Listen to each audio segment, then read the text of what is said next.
오늘 하나님의 말씀은 베드로전서 4장 7절에서 11절까지의 말씀입니다. 만물의 마지막이 가까이 왔으니 그러므로 너희는 정신을 차리고 근신하여 기도하라. 무엇보다도 뜨겁게 서로 사랑할지니 사랑은 허다한 죄를 덮느니라. 서로 대접하기를 원망 없이 하고 각각 은사를 받은 대로 하나님의 여러 가지 은혜를 맡은 선한 청지기 같이 서로 봉사하라. 만일 누가 말하려면 하나님의 말씀을 하는 것 같이 하고 누가 봉사하려면 하나님이 공급하시는 힘으로 하는 것 같이 하라. 이는 범사에 예수 그리스도로 말미암아 하나님이 영광을 받으시게 하려 함이니 그에게 영광과 권능이 세세에 무궁하도록 있느니라. 아멘. 여러분 가운데 학교 다니실 때에 그러한 경험을 하신 분도 계실 것입니다. 선생님께서 정답을 다 알려주시고 시험을 치르게 하신 적이 있었을 것입니다. 그런데도 틀린 학생이 나오지 않습니까?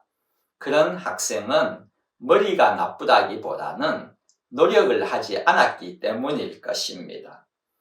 저는 성경 말씀은 답을 다 주고 시험을 치르게 하는 것과 같다는 생각도 해보았습니다. 본문에는 하나님께서 선생님 되시는 베드로를 통하여서 저희들에게 답을 먼저 주셨습니다. 만물에는 마지막이 있다는 것입니다. 하나님께서 이 답을 주시지 않았다면 저희들이 어떻게 알 수가 있겠습니까?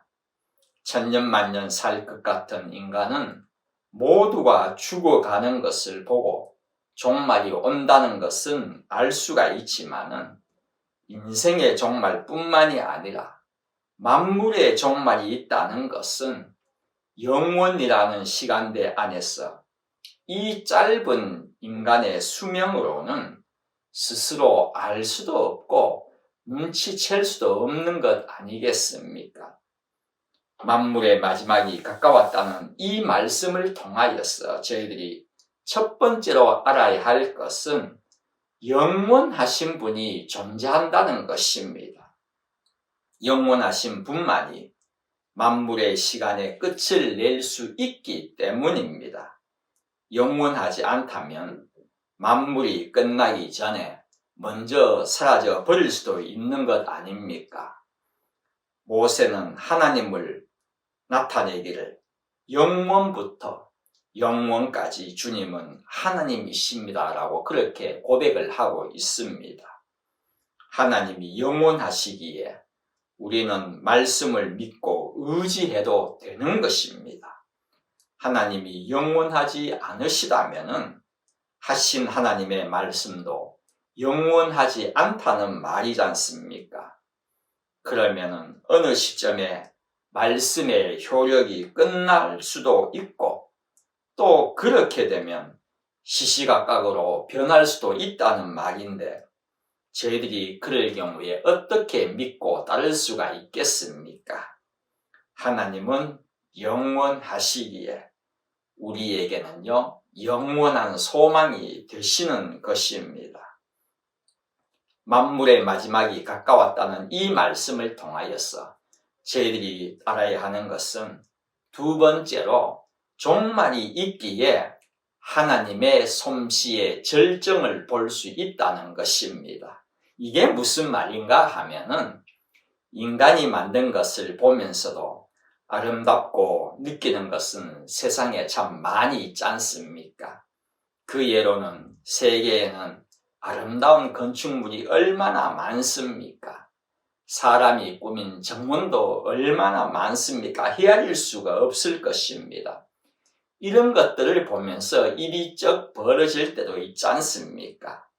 그런데 이런 모든 것들을 자세히 보시면은 자연이라는 그 토대 위에 이루어진 것들이라는 것을 알 수가 있지 않습니까? 자연과 어우러졌을 때에 더 아름답게 보이는 것이라는 말입니다. 그런데 하나님의 작품을 한번 보십시오. 대자연의 웅장하고 섬세한 그 아름다움을 어떻게 표현을 다 할 수가 있습니까? 우리가 지구상의 이 대자연의 아름다움에 도취되어 감탄하지 않을 수가 없습니다. 창세기 1장 31절에는요. 하나님이 지으신 그 모든 것을 보시니 보시기에 심히 좋았더라. 저희들이 참 잘 알고 있는 말씀입니다. 이 대자연은 하나님이 보시기에도 아름다운 것들인데 어찌 인간의 작품과 비교가 되겠습니까?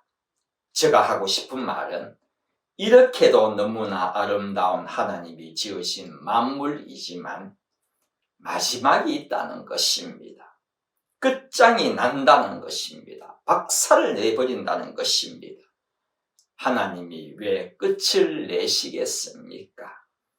죄악에 얼룩진 세상이기 때문일 것입니다. 그런데 이 죄악된 만물의 종말은 새로운 거룩한 만물의 시작에 불과하다는 것을 아십니까? 만물의 끝은 새로운 세상의 시작의 연결고리가 되는 것입니다. 끝이 있기에 또 다른 새로운 것이 등장하는 것입니다. 그러기에 지금 우리가 경험한 이 아름다움보다 더 아름다움이 오지 않겠습니까? 같은 수준의 것이라면, 아름다움이라면 하나님이 끝내실 이유가 어디 있겠습니까? 그대로 사용하시면 되실 것 아니겠습니까? 그러니 새로운 세상의 아름다움은 지금 것과 비교가 되지 않는 하나님의 솜씨의 절정을 보이는 것일 것입니다. 하나님 솜씨의 절정, 기대가 되지 않습니까? 만물의 마지막이 가까웠다는 이 말씀을 통하여 저희들이 또 한 가지 알아야 하는 것은 그 2000년 전에 가까이 왔다고 하면서도 아직도 오지 않았습니다. 하나님의 타이밍의 오차는 너무 크다고 생각이 되십니까? 모든 시계의 표준이 되는 시계, 가장 정확하고 가장 정밀한 시계가 바로 원자 시계입니다. 저희들이 일상생활이라면 1초의 부분이면 충분할 것이고 운동 경기에도 고작 100분의 1초로 승부를 가리는 것입니다. 그러나 원자 시계는요, 수십만 년에 1초 틀릴까 말까한 그러한 것이랍니다. 놀랍지 않습니까? 옛날 손목시계를 생각해 보십시오. 얼마나 자주 시간을 맞추었습니까? 그러니 우리 인간에게는 원자 시계의 발명으로 인하여 시간의 오차라는 것은 거의 제로에 가깝다는 것입니다. 그런데 하나님은 2000년 전에 만물이 가까이 왔다고 선포하셨는데도 불구하고 아직도 오지 않았느냐는 것입니다. 정확하신 하나님께 왜 이렇게도 오차가 크냐는 것입니다. 여러분도 그렇게 생각하십니까? 아닙니다. 하나님의 때라는 것은 계획하신 대로, 하나님의 뜻대로, 하나님의 시간에 이루어지는 것입니다. 그러니 지금까지도 정확한 것입니다.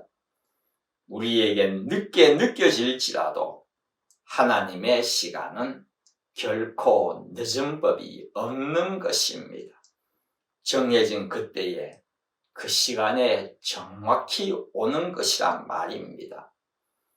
우리 인간은 원자시계라는 시간의 지배하에 살아오지만 하나님은 시간을 지배하시는 분이시기 때문입니다. 그러니 하나님이 하나님이 사용하시는 시계는 절대적으로 정확한 시간입니다.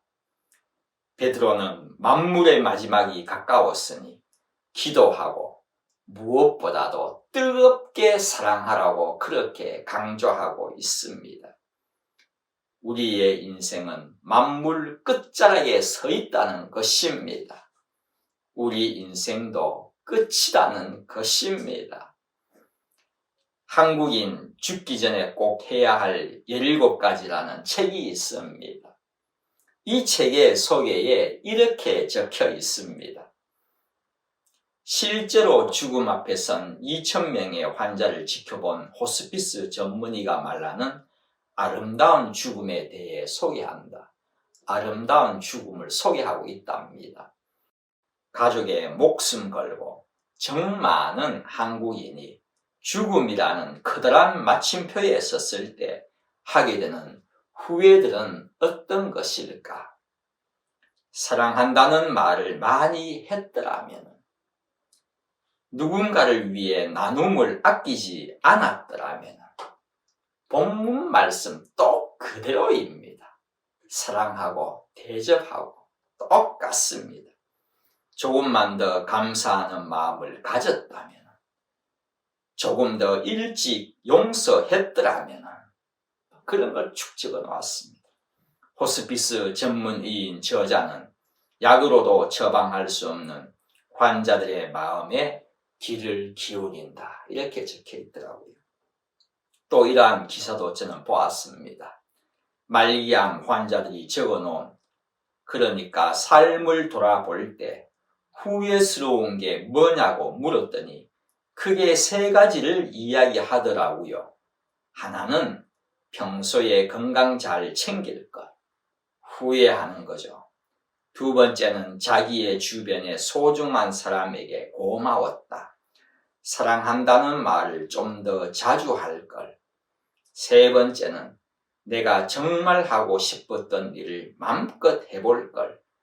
이렇게 3가지를 후회한다고 하거든요. 이렇게 적혀 있습니다. 여러 기사에서 공통적으로 기록한 것이 사랑한다는 것을 고백하지 못했다는 것입니다. 더 사랑하지 않았다는 것입니다. 베드로는 그냥 사랑하라고 하지 않았습니다. 무엇보다도 뜨겁게 사랑하라고 했습니다. 왜 사랑하라고 했겠습니까? 만물의 마지막 때에 진정하게 승리할 수 있는 것은 사랑밖에 없습니다. 사랑을 이길 수 있는 것이 세상에 있겠습니까? 세상은 싸워 이기라고 합니다마는 성경 말씀은 사랑해서 이기라고 그렇게 말씀하고 계십니다. 예수님이 세상을 이긴 것은 칼도 아니요, 창도 아니요, 그렇다고 힘도 아니었지 않습니까? 사랑으로 주님은 이기셨습니다. 예수님은 힘이 있으신 분입니다. 하늘의 천사들을 동원해서 그들을 다 멸할 수 있는 힘도 있으셨습니다. 그러나 주님은 그 힘을 쓰지 않으셨지 않습니까? 대신 맞으셨고 침뱉음을 받으셨고, 그런데도 결국 예수님은 승리하셨습니다. 사랑이 이긴 것입니다. 또 사랑이 살리지 못하는 것이 있겠습니까? 사랑하면은 부모 사랑이지 않습니까? 사랑하는 자녀가 물에 빠졌을 때에 본능적으로 뛰어드는 그 부모들, 참 저희들 많은 기사를 접하고 있지 않습니까? 여러분 아시고 계십니까? 부모이기에 뛰어든 것이 아니라 사랑이 뛰어들게 했다는 사실을 알고 계십니까? 사랑입니다. 우리 주님은 자기 사람들을 사랑하시되 끝까지 사랑하셨다고 했습니다. 그러니 물로 뛰어드신 것이 아니라 죽음으로 우리를 위하여서 뛰어드신 그 사랑. 죽어가는 자에게 가장 많이 하는 말이 사랑한다, 미안하다가 가장 많다고 합니다. 이번에 이태원의 사고에서도 포스트잇이라는 그 사각난 조그만 메모지 있지 않습니까? 그 메모지에 글을 써가지고 추모 게시판 같은 곳에 붙여 놓았는데 그 포스트잇에 가장 많이 적혀있는 문구가 무엇인지 아십니까? 미안하다였다는 것입니다. 사랑하지 못하여서 미안했고 죽어가고 있었는데 도와주지 못하여서 미안했고요. 그러나 우리 주님은 미안하다고 하신 적이 한 번도 없었다는 것을 여러분 알고 계십니까? 왜일 것 같습니까? 다 이루셨기 때문입니다. 끝까지 사랑으로 이루셨기 때문입니다. 성도 여러분, 정말로 서로서로 뜨겁게 사랑해 봅시다. 무엇보다도 이웃에게만이 아니라 우리 주님께도 사랑합시다. 원 없이 한번 사랑해 보시기 바랍니다. 주님이 우리 보고 나를 사랑하느냐고 그렇게 물으신다면은 모두가 네, 사랑합니다라고 대답을 할 것입니다. 그런데 베드로에게는요, 이것들보다도 더 나를 사랑하느냐고 물으셨다는 것을 여러분들 아시지 않습니까? 베드로는 주춤했다는 사실을 아실 것입니다. 우리도 마찬가지입니다. 이것들보다도 더 나를 사랑하느냐고 물으신다면 우리는 자신이 없을 때가 많이 있다는 것입니다. 이것들에는 애지중지하던 나의 자녀도 될 수 있고요. 재물도 될 수 있고요. 명예, 건강, 취직, 사업처 수많은 것이 있을 수 있는데 이것들보다도 더 나를 사랑하느냐? 그렇게 물으신다면 여러분들은 어떻게 대답하시겠습니까? 자신이 없는 저희들, 그러니 주님, 내게 그렇게 고백할 수 있는 힘을 달라고 하는 것 아니겠습니까? 마지막으로 살펴볼 것은 본문 10절과 11절을 풀이하면 이렇습니다. 각각 은사를 받은 대로 선한 정직이같이 서로 봉사하라. 그 다음에 귀한 말씀이 나와 있습니다. 하나님이 공급하시는 힘으로 하나님의 영광을 위하여 봉사하라. 그렇게 풀이할 수가 있는 것입니다. 헌신은 힘이 듭니다. 쉽지 않습니다. 고난도 따릅니다. 그러니 하나님은 직분을 주시고 알아서 헌신하라고 하시는 분이 아니시라. 걸맞는 능력을 주신다는 것입니다. 헌신이란 주님이 걸으신 길을 걷는 것과 다를 바 없다고 저는 생각합니다. 주님은 우리를 위해 온갖 힘든 길을 걸으셨습니다. 헌신, 그것이 힘들다고, 쉽지 않다고, 고난이 따른다고 포기하지 마시고, 힘들기에, 고난이 따르기에 오히려 주님의 십자가의 그 고난의 길 조금이라도 체험하였어 하나님의 은혜에 감사하시는 성도님들 되시기를 바랍니다.